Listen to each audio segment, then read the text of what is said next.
Para hablar del tema y también de un estudio propio está Miguel Calvete, titular del Instituto de Estudios de Consumo Masivo. Miguel, Gonzalo del Monte y Uriel Friedman te saludan.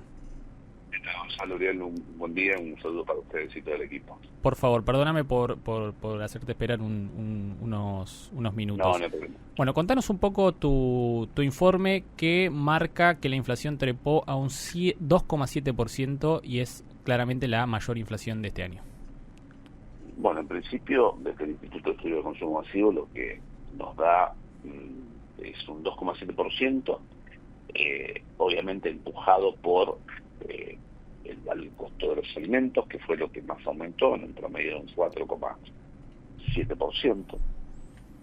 El caso de educación, obviamente en marzo impacta todo lo que es canasta escolar y lógicamente los costos de los colegios privados, que superó también al 5%,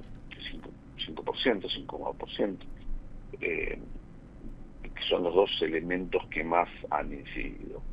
En el caso de alimentos, bueno, tenemos unos indicadores que obviamente son los más altos de todo este año, ¿no? Este primer trimestre, donde el precio de carne y lácteos es lo que más generó presión en lo que respecta a alimentos. Estamos con valores de un 4,7%, lo que es en alimentos y bebidas, y en carnes y derivados un 4,1%. El caso de verduras un 13% también, que eso empujó. Y obviamente, si medimos en puntos de venta de cercanía, almacenes, autoservicios, supermercados chinos, etcétera, despensas de barrio, donde ahí tenemos prácticamente el 70% del consumo de alimentos en lo que es punto de venta de cercanía y comercio de cercanía, ahí nos da un 2,9% el promedio ponderado, es decir, 2 décimas más todavía. Obviamente esto era predecible, sabía que obviamente la presión en el precio de alimentos se iba a dar y lógicamente después tenemos lo que es tarifas reguladas que están todos por menos de los 2 puntos mensuales, que obviamente en el mes de abril ya hay una batería de aumentos en transporte, energía, luz, gas, comunicaciones, todo lo que es plataformas Miguel, y demás, que van a impactar en la lectura del mes de abril, ¿no? Miguel, el salto en alimentos se dio por estas fluctuaciones que hubo también en el dólar. Recordemos que siempre cuando se mueve el dólar blue en la Argentina, eso se traslada a precios prácticamente inevitablemente. Sí, a ver, es relativo porque hoy el consumo está muy Planchado. muy retraído, muy planchado. Obviamente los niveles de inflación también están un poco apalancados en esa caída en el consumo, en esa retracción en el consumo. Es un consumo mucho más planificado, mucho más racional por parte del consumidor, sea cual fuera el segmento socioeconómico. Y por otro lado, prácticamente el 80% de las industrias y empresas productoras de alimentos han armado su estructura de costos con un dólar de más de 1.500, 1.600, 1.700 pesos. O sea que no debería. Eso fue hace cuando apenas asumió el gobierno. Sí, eso fue el cuatrimestre que fue en noviembre, diciembre, enero, febrero de 2024. No, noviembre, diciembre de 2023, enero, febrero de 2024. Ok. Esperando, digamos, una devaluación ya. O la salida del cepo al menos. Y sí, bueno, a ver, una especulación que en nuestro país somos cátedra, ¿no? Lamentablemente el empresariado argentino en eso se ha destacado siempre. Y lamentablemente sí, efectivamente, eso en su momento, o la salida del cepo, hoy lo que sí influyó, que no debería haber ocurrido, es también el tema del acuerdo con el fondo, cierta incertidumbre, ciertos errores de comunicación del gobierno, que generaron una incertidumbre. No asumimos que Argentina es un país que tiene inflación en dólares, ¿no? Sí, es una locura. Acá no importa que el dólar se devalúe en los Estados Unidos, que es lo que está ocurriendo, porque va a haber una inflación muy fuerte en los Estados Unidos. Hoy lo que vemos es que que se aumentan con niveles que no deberían aumentar. Miguel, ¿dónde crees que termina esto? Porque si uno piensa en un consumo retraído, y sobre todo en alimentos, que son cuestiones a veces de primera necesidad, y un incremento de los precios, ¿dónde puede terminar esa situación? No, creo que tenemos que pensar futurología en el sentido, vamos a acostumbrarnos a una inflación que va a estar en torno al 2,5%, 3% mensual, y nos va a dar el porcentaje que más o menos está previsto. Estamos hablando de un 25 y un 30%. Creo que ese es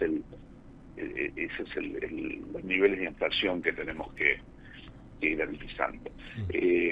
Obviamente sí, hasta que no hace una recomposición de salarios y jubilaciones, obviamente el consumo va a seguir retraído, la producción local está retraída, se especula mucho con los productos importados. Los productos importados en lo que es consumo masivo, en una primera instancia pueden servir, pero si vamos un poquito más a fondo, ya no nos sirve, porque obviamente afecta a la industria nacional y los principales importadores son justamente las grandes productoras de alimentos. Entonces es ingenuo pensar que vayan a bajar los precios.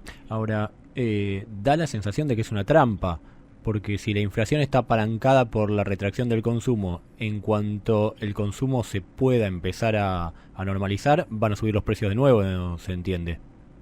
No hay sobredemanda, suele ocurrir. O sea, la sensación es que los precios se pueden mantener en este nivel de inflación siempre que el consumo siga retraído. Sí, exactamente, pero el consumo va a seguir retraído porque la recuperación salarial no se va a dar. A este ritmo necesitamos entre 12 y 18 meses para poder tener, en el caso del empleo formal privado, la misma capacidad y el mismo poder de compra que teníamos hace un año y medio atrás. Sí, estamos hablando de un plazo larguísimo. Sí, pero es un poco lo que dijo el gobierno también, convengamos que no estamos hablando de nada nuevo. Y en el caso de que ahora haya una devaluación o lo que el gobierno llama un deslizamiento del tipo cambiario, ¿se puede esperar también un aumento de precios? No debería ocurrir, si bien todos sabemos que el dólar está atrasado, sobre todo para el sector exportador, para el sector que da trabajo, y si no hay trabajo, obviamente no hay producción ni consumo. No nos olvidemos que dos tercios de nuestro PBI es el consumo interno. Entonces tenemos que tener cierta lógica a la hora de armar políticas industriales, que hoy no se estaría dando, y sin lugar a dudas, hasta que no es una recuperación del sector industrial y del trabajo, que eso depende mucho también de reformas fiscales, reformas tributarias, es decir, una serie de reformas que hoy no se están dando para poder recomponer todo el esquema y estas telarañas de producción, ¿no? Eso para cuando lo ves, me da la sensación de que obviamente es si logran estabilizar realmente la macro, ¿no? ¿Para cuándo lo veo? Ese tipo de reformas. Inauguramos la columna de astrología. Pues, sí, pero vos sabés que en Argentina es... ¿Y vos cómo la ves? Claro, a ver, tenemos un tema que no es menor. Hay una reforma laboral pendiente que eso estimula, obviamente, a que las pymes, que son los grandes empleadores, tomen personal.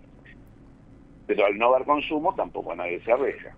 Razón por la cual tenemos también una reforma fiscal y tributaria. No te olvides, cuando vos compras un kilo de yerba, un kilo de pan, una gaseosa, te estás comiendo y tomando un 50% de impuestos.